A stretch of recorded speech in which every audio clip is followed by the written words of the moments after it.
महाराष्ट्र में राष्ट्रवादी कांग्रेस पार्टी में दो फाड़ होने के बाद अब अपने अपने कुनबे बढ़ाने पर जोर दिया जा रहा है। शरद पवार और अजित पवार गुट के नेता राज्य में संगठन मजबूत करने के लिए पार्टी नेताओं को अपने अपने पाले में करने के लिए मेल मुलाकातें और बैठकें कर रहे हैं। बुधवार को दोनों गुटों से जुड़े नेताओं ने महाराष्ट्र के पूर्व मंत्री नवाब मलिक से मुलाकात की है। डिप्टी सीएम अजित पवार खुद मलिक से मिलने उनके घर पहुंचे।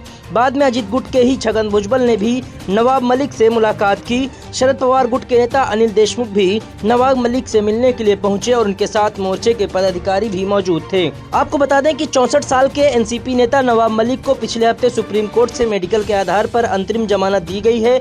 वो मनी लॉन्ड्रिंग के मामले में पिछले साल से जेल में बंद थे। मलिक 2 महीने के लिए अंतरिम जमानत पर हैं। ईडी ने मलिक को कथित तौर पर भगोड़े अंडरवर्ल्ड डॉन दाऊद इब्राहिम और उसके सहयोगी से जुड़े एक मामले में धन शोधन निवारण अधिनियम यानी पीएमएलए के तहत फरवरी 2022 में गिरफ्तार किया था। मलिक का मई 2022 से किडनी से संबंधित बीमारी के लिए निजी अस्पताल में इलाज चल रहा था। बुधवार को डिप्टी सीएम अजित पवार ने ट्वीट किया और बताया कि उन्होंने राष्ट्रवादी कांग्रेस पार्टी के एक वरिष्ठ नेता, पूर्व मंत्री और विधायक नवाब मलिक से उनके आवास पर मुलाकात की है, उनके स्वास्थ्य के बारे में जानकारी ली है। अजित के साथ उनके गुट से जुड़े अन्य नेता भी मिलने पहुंचे थे। बाद में मंत्री छगन भुजबल ने ट्वीट किया और बताया कि उन्होंने नवाब मलिक से उनके आवास पर मुलाकात की और उनके स्वास्थ्य के बारे में जानकारी ली है।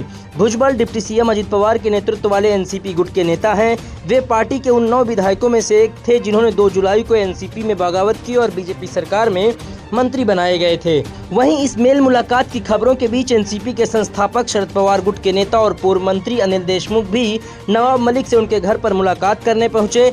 पत्रकारों से बातचीत के दौरान अनिल देशमुख ने कहा कि मलिक को राजनीतिक कारणों से जेल में डाला गया है। देशमुख के साथ एनसीपी की महिला प्रदेश अध्यक्ष विद्या चौहान और अन्य नेता भी मुलाकात करने पहुंचे थे। वहीं इन मुलाकातों के बाद अब नवाब मलिक की भूमिका पर सबकी नजरें हैं, क्योंकि इससे पहले जब विधायक सरोज अहिरे बीमार थीं तब मंत्री छगन भुजबल उनसे मिलने अस्पताल गए थे। उसके बाद सरोज अहिरे ने अजित पवार गुट को समर्थन देने का ऐलान कर दिया था। ऐसे में राज्य के सियासी गलियारों में मलिक को लेकर भी बहस चल रही है, इसीलिए सभी का ध्यान मलिक की भूमिका पर है। राजनीतिक जानकारों का कहना है कि नवाब मलिक की रिहाई के बाद से उनके घर पर राजनीतिक गतिविधियां बढ़ गई हैं। नेताओं के मिलने का सिलसिला तेज हो गया है। जब नवाब मलिक जेल से बाहर आए तो सबसे पहले शरद पवार की बेटी और सांसद सुप्रिया सुले उनका स्वागत करने पहुंची थी।